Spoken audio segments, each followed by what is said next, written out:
Hello, everyone. Thank you again for joining us for another another webinar in our series, Linkage Requirements. I'm joined here with Kate Bowen and Scott Reed. Kate will be doing most of the talking. Scott is here to help us with any questions and additional information. And this will be recorded and added to our YouTube channel later on the week. Feel free to ask any questions throughout the webinar in the Q&A or in chat. And yeah, Kate, take it away. All right, thanks a lot for joining us today.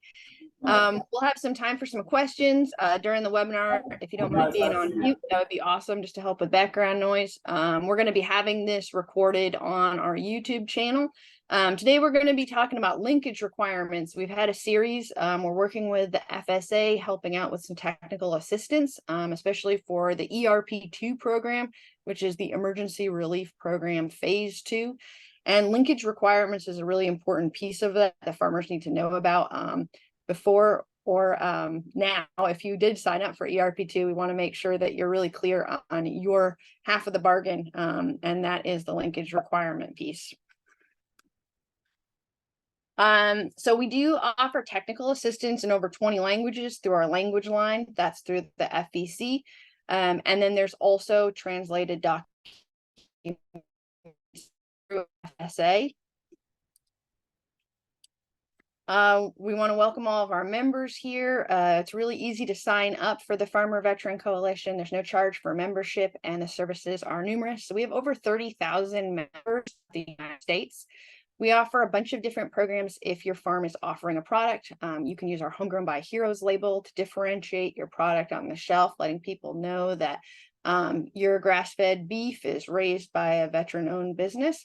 We also have the Market Maker program that you can use, which is a great way to get involved in markets throughout the United States.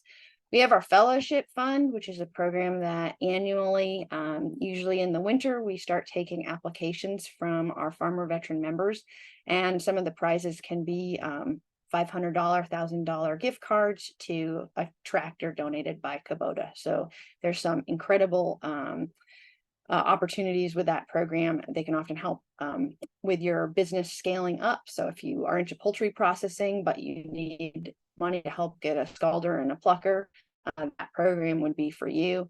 We can help with business planning and also ag education. We have another program called our Ag Vets program, which is an apprenticeship program. All this information is available on our website, or you can just give us a call.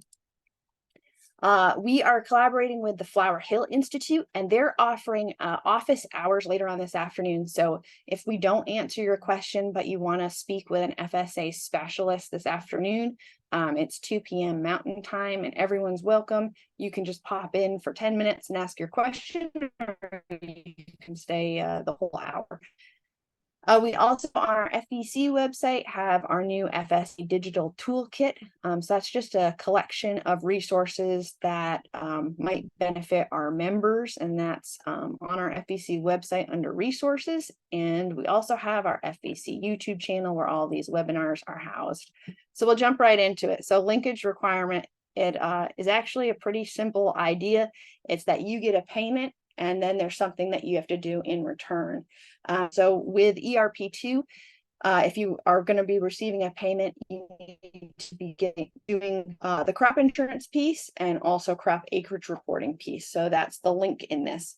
You have to complete this linkage requirement, or you would have to pay back your ERP2 payment. And we're going to get into working with your local FSA office. We're lucky today to have Scott Reed here from FSA as our specialist to give some insight.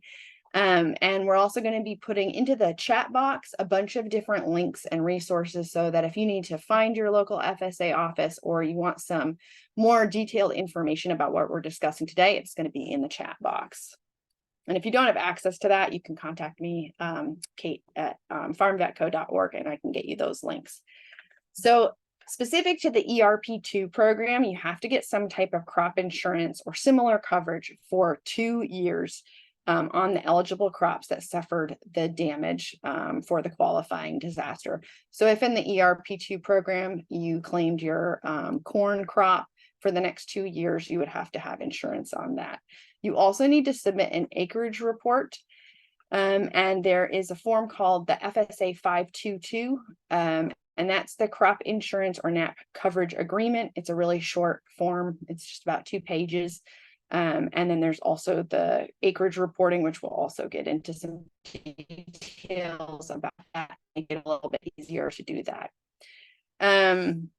There's a couple different options for crop insurance. There's NAP, which is the Non-Insured Crop Disaster Assistance Program, and there's also whole farm revenue protection coverage if you don't get crop insurance a different way. So the acreage reporting piece is required for a lot of different FSA programs, and that's really important to know what you need to do for that, because it takes a little bit of forethought ahead of time.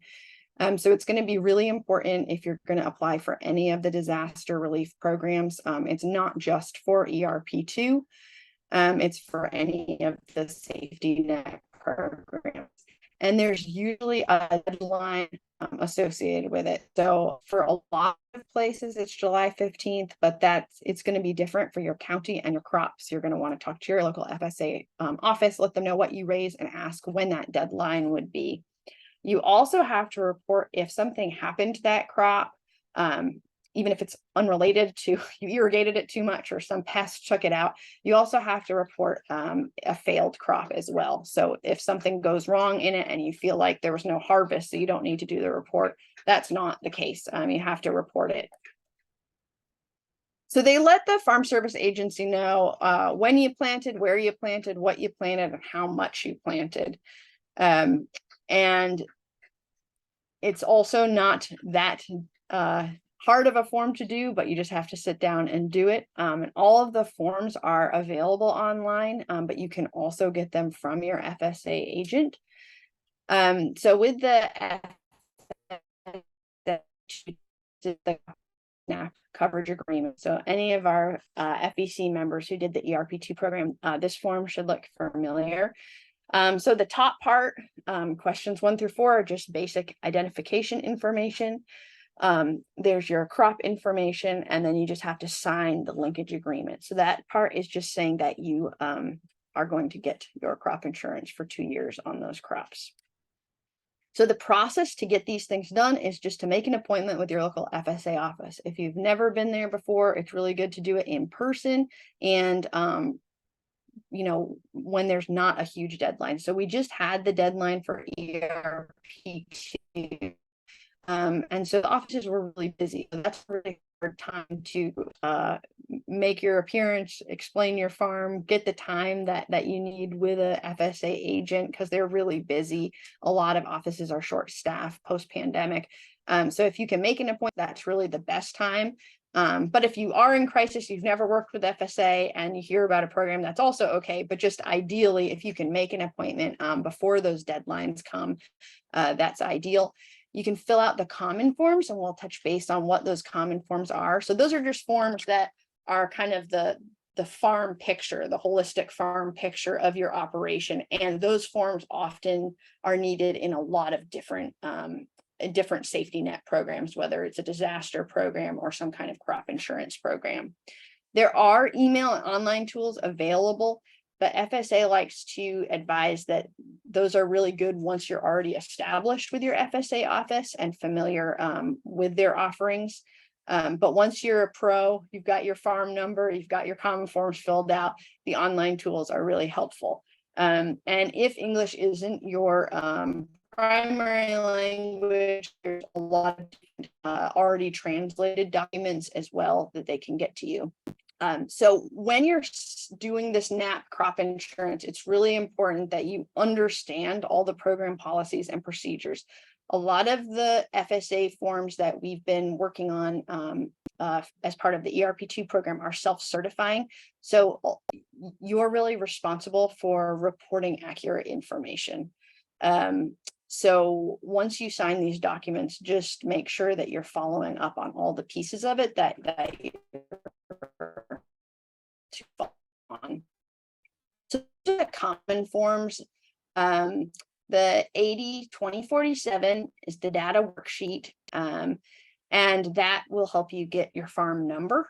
So every operation, anytime you go into the FSA office and you want to work with one of these programs, they're going to ask you what your farm number is. Your farm number goes with the land, not the farmer. So if you bought a farm recently or inherited a farm, it's already going to have a farm number. In our family situation, we have taken a piece of timber property that has not been farmed since FSA was in existence. The last time it was farmed, was like in the early 1900s. So for us, we are starting, we're making a farm number with FSA. So ours has never had one before. So it just depends on your operation and sort of its history. There's also the CCC 902, the Farm Operating Plan. That's a common form. There's a highly erodible land. So that just talks usually about like riparian buffers and just water quality things, just making sure that people aren't polluting or damaging wetlands at all.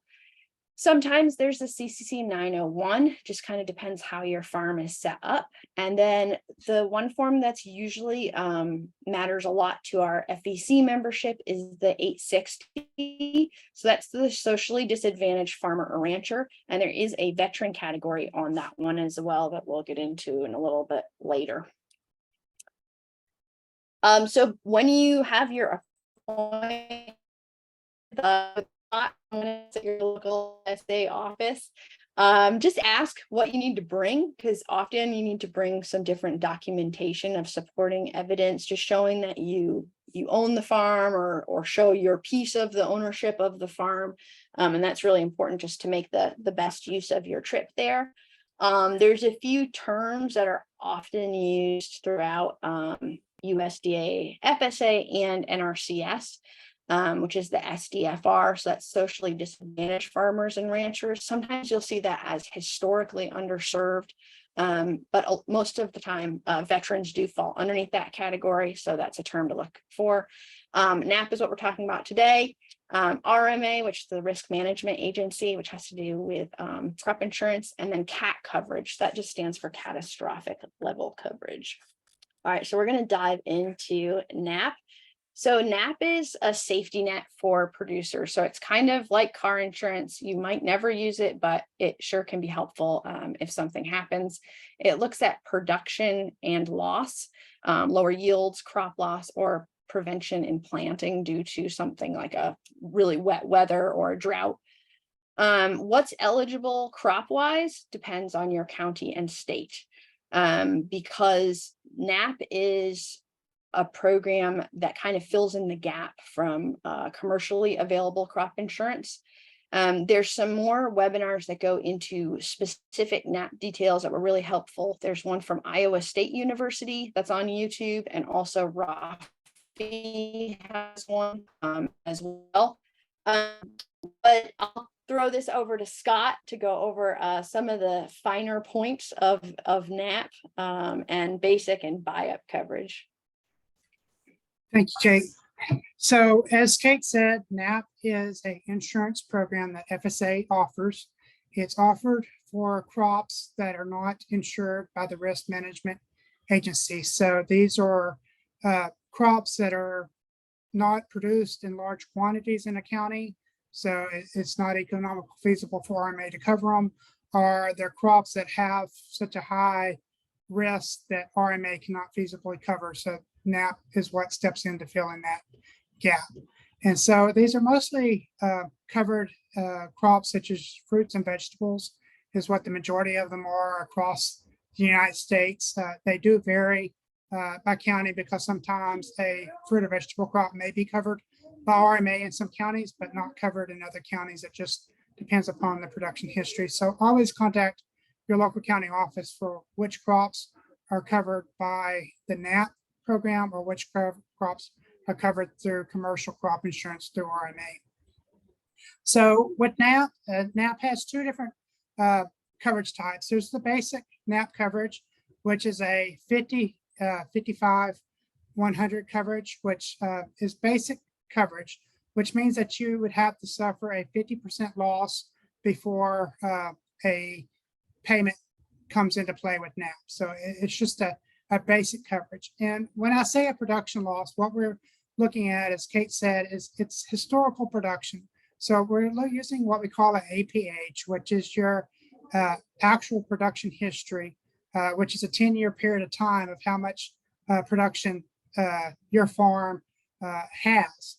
And so when you start off, you don't have 10 years of production history as a new farmer. And so we use a county yield to plug in until over time you have your 10 years of history.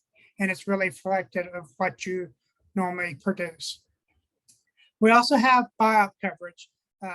Buy-up coverage is where it's above a basic coverage. It can be something like a 60-100 coverage, or a 65-100 coverage, or an 80-100 coverage. The higher coverage level that you buy, the more it costs.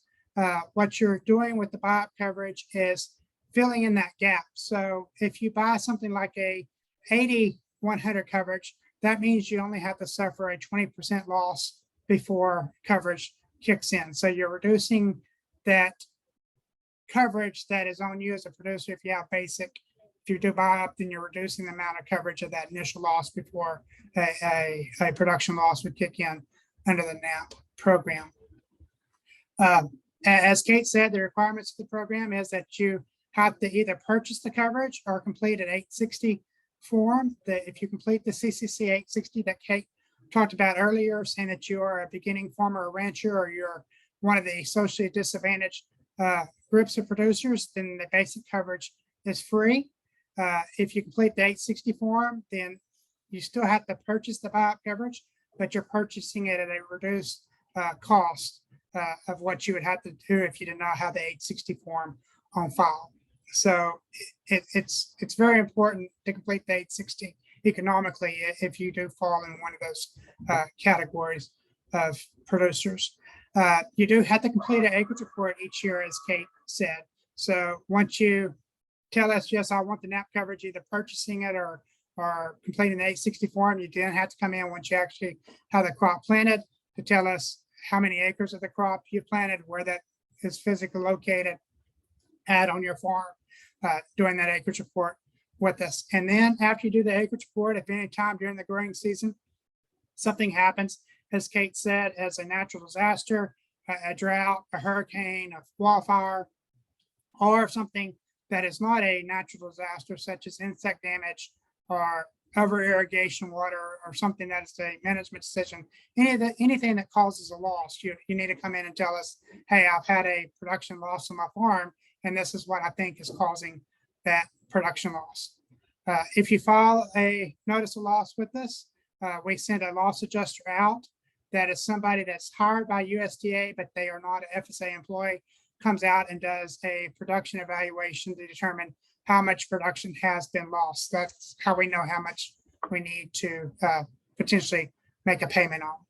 And then once the loss adjuster completes his evaluation, you will complete an application for payment to be paid on that loss that has been determined by the loss adjuster. And that's pretty much the NAP program in a nutshell, at a very high level, without getting into the weeds on specific crops.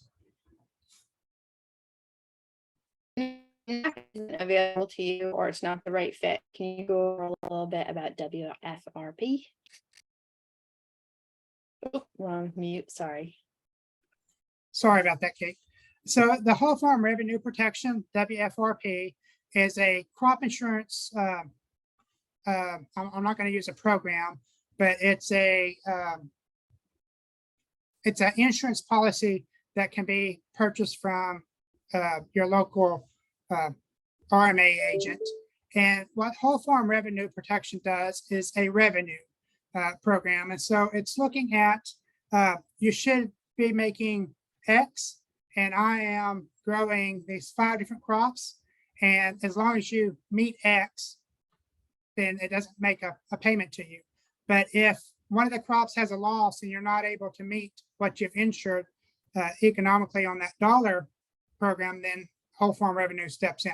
So it's not a production program such as NAP or regular crop insurance, which are yield-based, which are production loss programs. This is a more of a dollar income insurance policy, meaning you are buying insurance saying you're going to meet a X dollar level, and if you don't meet that X dollar level, then whole farm revenue would pay on that dollar value loss that you had on the farm. And it's not really crop specific because you're insuring everything that you're producing on the farm. So if you're a very diverse operation, this may be more economical, feasible of buying this type of insurance than what it would be to buy individual insurance policies for each crop that you have. So it just depends upon the size of your operation and how complex of a grower that you are, of which programs better fit your own individual operation. And either of these though would work. They would fulfill that linkage requirement for Yes. ERP2. So that's why it's good to know which one might be a good fit for you. All right, so I've got a little bit of a question. So I grow corn and soybeans along with some hay and vegetables. I've heard USDA has a program I can sign up for, which will provide coverage for crops that aren't eligible for commercial crop insurance, such as fruit and vegetables. Would I qualify for USDA's non-insured crop disaster assistance program? Yes, if you're growing a fruit or vegetable, any crop that is not covered by RMA can be covered by the NAP program if that crop is being grown commercially. So meaning you are growing that crop to sell the production of that crop either at a local farmer market or a grocery store or some big, huge co-op commodity. That those are all eligible as long as you're selling that crop commercially. All right, so then this is just comparing the NAP offerings. So I'm a first generation farmer, so crop insurance is something that's newer to me. And also since there's no production history on my farms, just because they're new farms, have new farm numbers, I have to look at what's available from farmers nearby, but also get a handle on what program NAP offers is right for me, because within the NAP, there's the basic and there's the buy-up. There's also some additional versions of buy-up as well, but I just wanted to take a snapshot of the basic and the buy-up.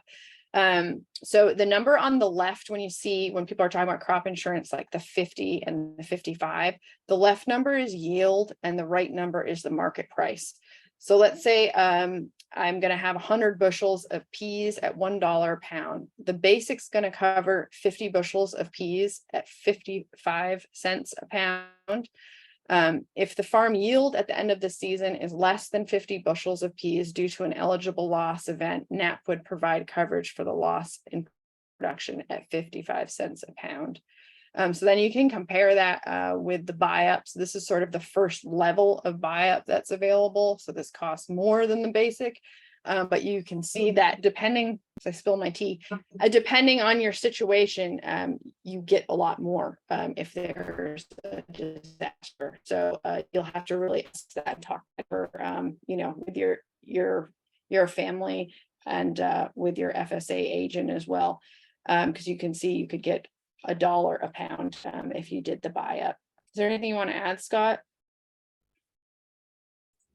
No, you explained it exactly right, Kate. It's on an individual basis of what is the best for your individual operation. What amount of risk, me as a producer, can I stand? And so, if you're fit into one of the socially disadvantaged classes on the 860, the basic's free. So there's no reason not to complete an 860 form and get the basic coverage, so you at least got your minimum amount of risk covered.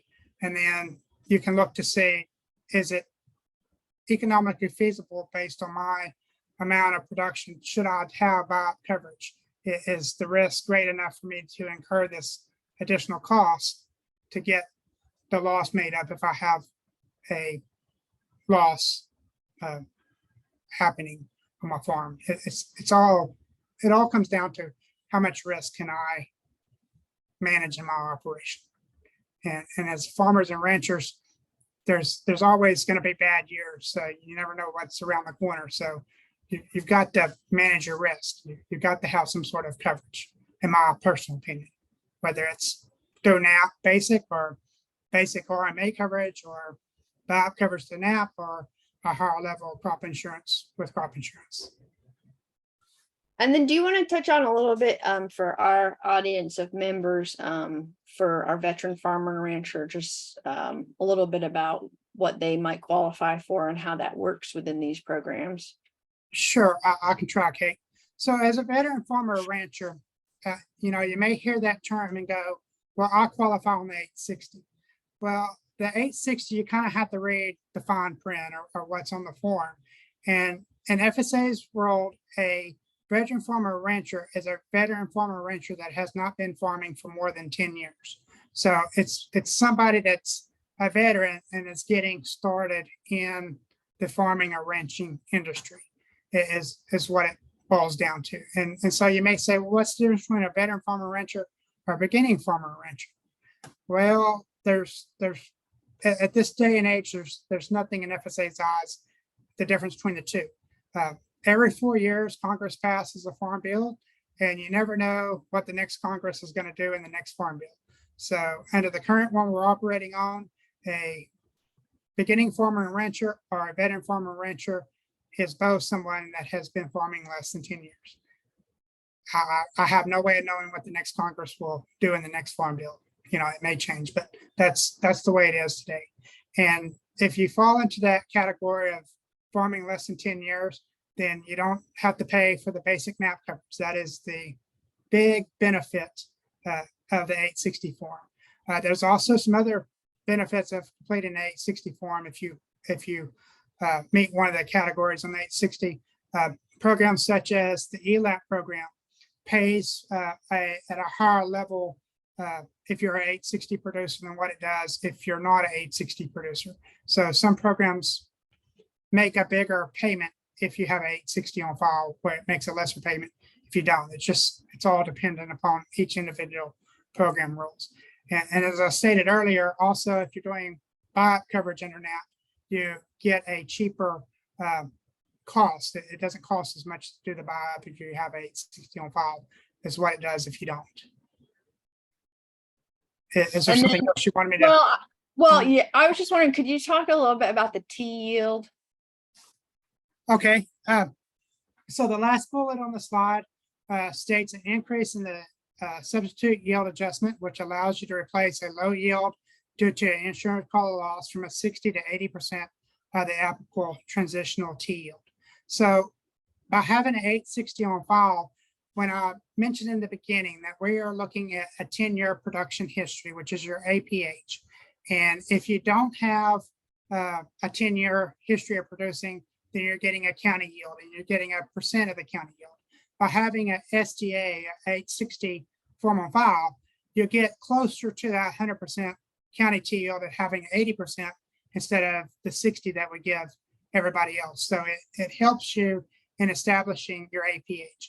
It also helps you if once you have an APH started, and say you may not have 10 years of production history, but I got 6 years of production history. But this last year in 2022 was a very bad year. I didn't make anything. And so, yes, you had a zero loss for that year, which is going to bring down your average. But what a T yield does is it replaces a bad year. Anytime that your production is less than the county yield, we use a T yield, and you're getting 80% of that county yield instead of the zero. So it helps you by having that 860 on file, looking at your average production history over a 10-year period. So it keeps the hickeys from hurting you as bad as what they would otherwise, if that makes some sense. It's kind of a hard thing to comprehend, but it's trying to protect you from keeping a really bad hickey from bringing your average down over a 10-year period. That's great. Thank you. All right. And then here's just a little bit that you were touching on. Could you go over this just a little bit one more time? So, and kind of explain how FSA and NRCS have a little bit of a different, it's a little different number for what qualifies as a veteran. All right. So I'm an FSA employee, so I can speak strongly on the FSA side, and I'm a little bit hesitant on the NRCS because I'm not an NRCS guy, but I will do my best. So FSA, a veteran farmer rancher, is somebody that has been farming for less than 10 years, which is a veteran. That's the definition for us. With RMA side, it's looking at 5 years. So different agencies look at it differently. We all have different rules, and based on what you are, then our individual programs apply that at a different rate. So if you're, it depends how you're operating your entity. As Kate said in the beginning, you may be required to complete a 902 or a 901 if you're an entity. And so if you're an entity, in FSA's world, a veteran farmer or rancher would be that more than 50% of that entity is a veteran farmer or rancher, been farming in less than 10 years. So whereas if you're operating an individual, we're just looking at yourself. So your entity structure affects whether or not you may qualify as an entity as SDA or not, if that makes some sense. Is that what you're looking for, Kate? Yeah. And even if you served in the armed forces, you still would want to run that by your local FSA agent just to get your specifics, depending on how long you've been farming. It may not just be a yes. Because I think a lot of times people assume that if they did serve in the military, they would count as a veteran farmer or rancher. And so it's a little bit confusing. There's a little bit of a gray area that just sometimes needs a little bit of clarification depending on what program you're working with, NRCS, FSA, or RMA criteria. Yes, ma'am. All right, so this is that 860. It's pretty straightforward, pretty simple to fill out. It's available online, but again, you can also get it when you go into your FSA office to fill out those common forms. But if you want to get a sneak peek at it ahead of time, it just basically asks for your name and some self-identifying information as well. And then the other form is that acreage reporting form, this 578. And you're just going to basically fill out, again, some identifying information, intended use of the crop, number of acres of the crop. There's going to be some map information that we'll go over in a second, showing the boundaries of the crop. You're going to need your planting dates and some other detailed information, just depending on what you're growing. So this is the piece about farm maps. I'll have Scott speak to this a little bit, just depending on if you're a new farmer and a farm doesn't have a farm number, you might need to go over this in a little bit more detail. But these maps are incredibly helpful. Scott, do you want to go over about farm mapping and just how a farmer would get that information? Sure.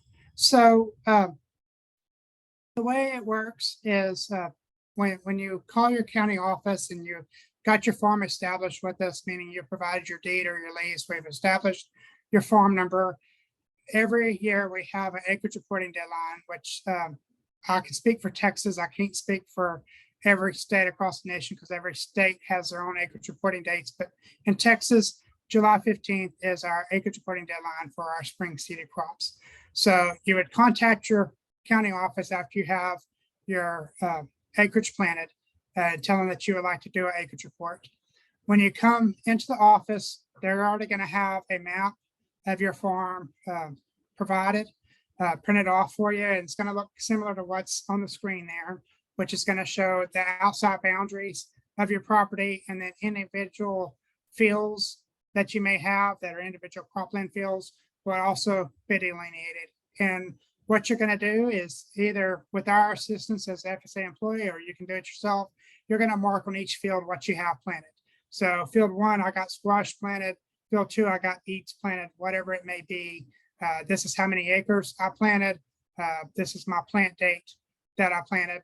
You're going to mark that on the map. And what that really is that is called a certification map. And that really becomes our certification. But what we do is we take that map and we data load into our software what you have entered on the map. And we're going to print off a FSA 578. And we present the 578 to you and review it with you to make sure that we haven't fat fingered or data loaded anything incorrectly. And if you agree with everything that we have loaded on the 578, saying that yes, it matches them out, then we'll present you the 578 for you to sign. And that really is your certification, because that's what you're signing to, that I have this many acres of this crop planted on this field, on this farm number, is what it all boils down to. It's our way, I shouldn't say, it's FSA's way of knowing how many total acres we have of each crop in a county, which then we sum up to see how many acres we have in the state, how many acres we have in the nation, to make sure we have abundant, safe food supply that we're all trying to get to. Thank you. You're welcome. All right, so then this is one question for you to put you on the spot again. I raise a native perennial grasses. How do I qualify for the continuous certification option for perennial forage? I wrote option again, but I guess I really like that word. But tell us a little bit more about the continuous certification option for perennial forage. Continuous certification is a great option for cow-calf operators that, your grass is out there. It's always going to be grazing grass.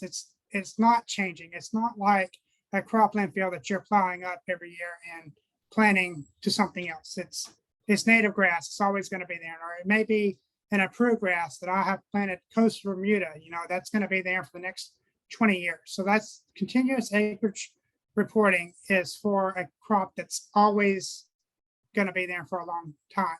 So when you go into with FSA and you have your acreage reporting appointment with your county office, you need to tell them, hey, I want you to do continuous certification on my grass.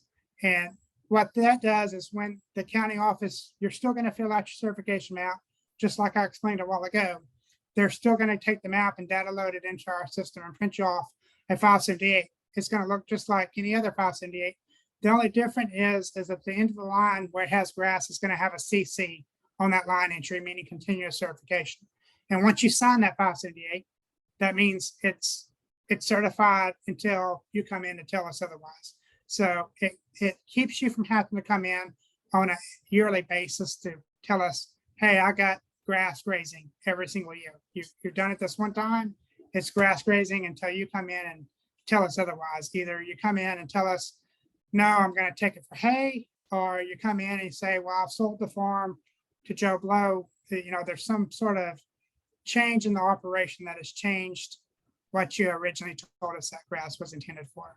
Otherwise, it just stays as grass grazing or grass hay until you come back to tell us otherwise 10, 15 years down the road. So it keeps you from having to go every summer going, oh, I got to remember to go to my FSA office and do an acreage report on my grass grazing when I'm a cow-calf operator.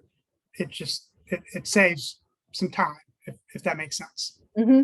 And does it matter how you're harvesting it, if it's through grazing or through haying? No, it does not matter if it's grazing or haying. It's just that use is not going to change from year to year. Meaning, I'm going to do continuous certification. I'm saying that this field 1 of coastal grass is for grazing.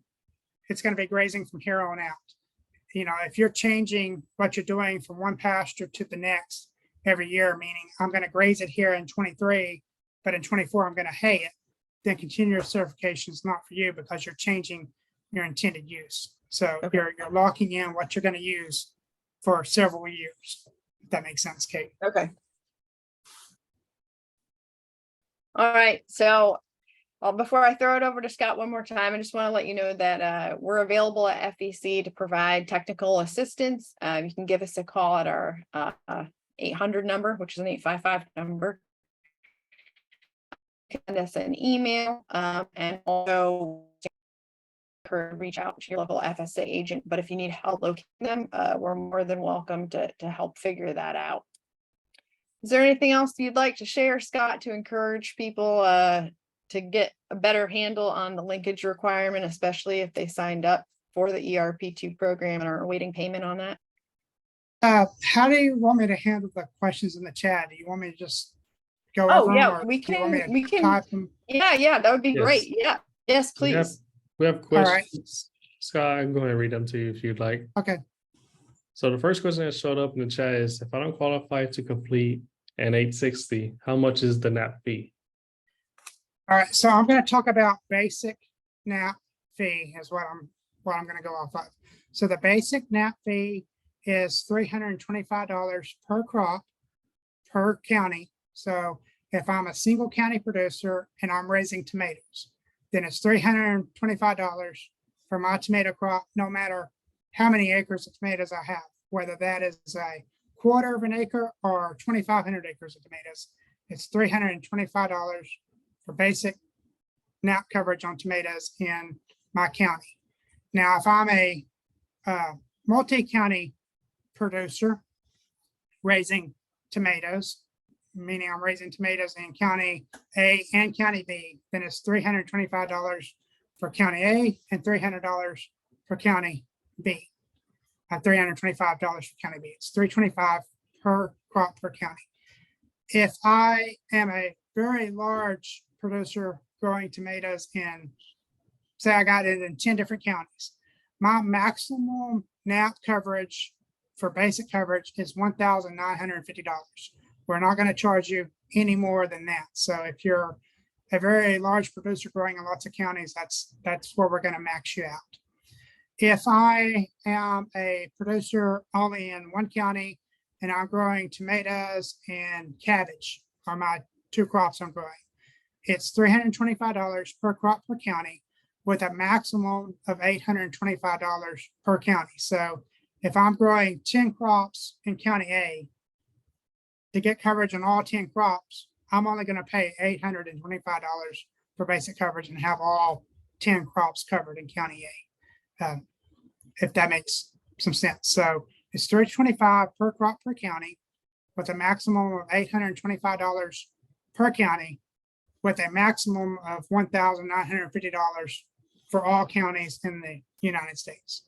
So I hope I answered that clear enough. It's clear as mud.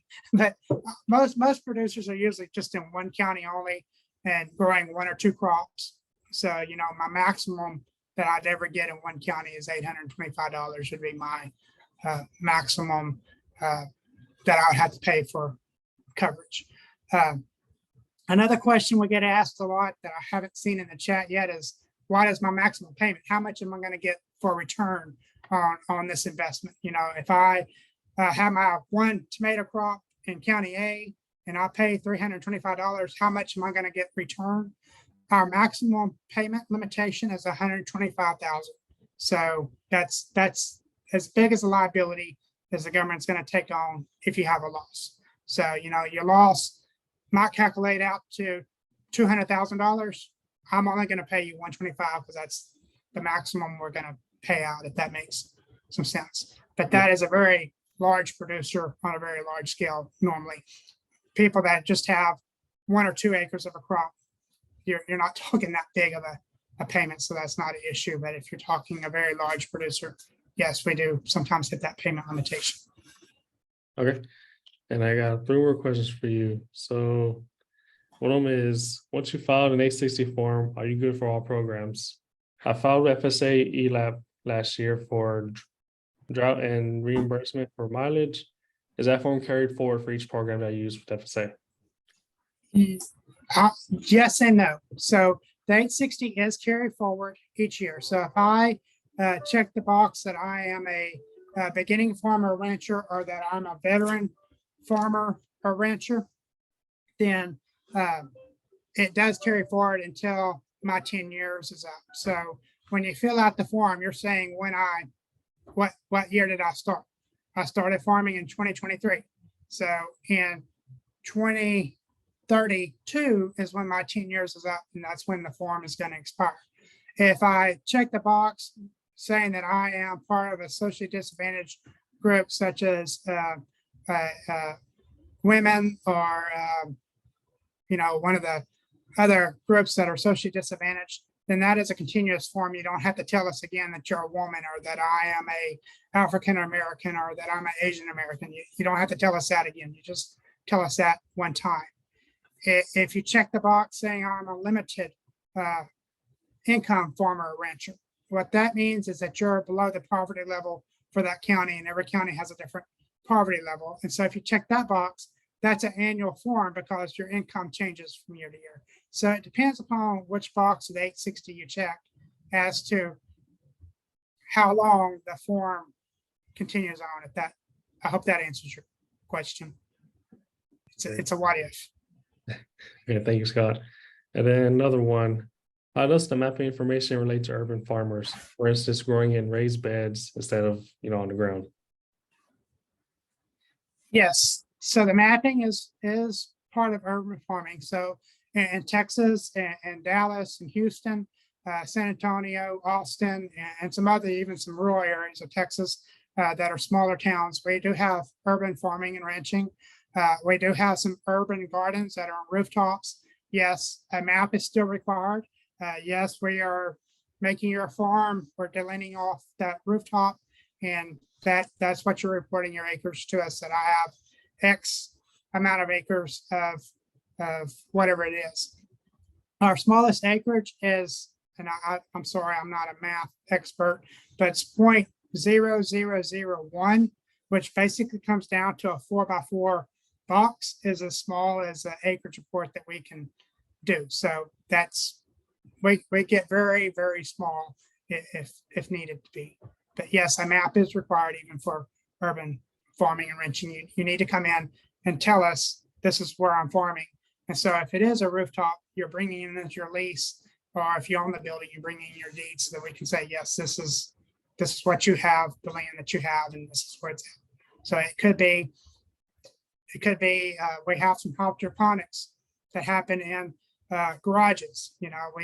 We delineate off the house and we say, in this garage, we have X number of very small acres of whatever it may be. I mean, that's usually more hemp kind of stuff we get into, but we do have it.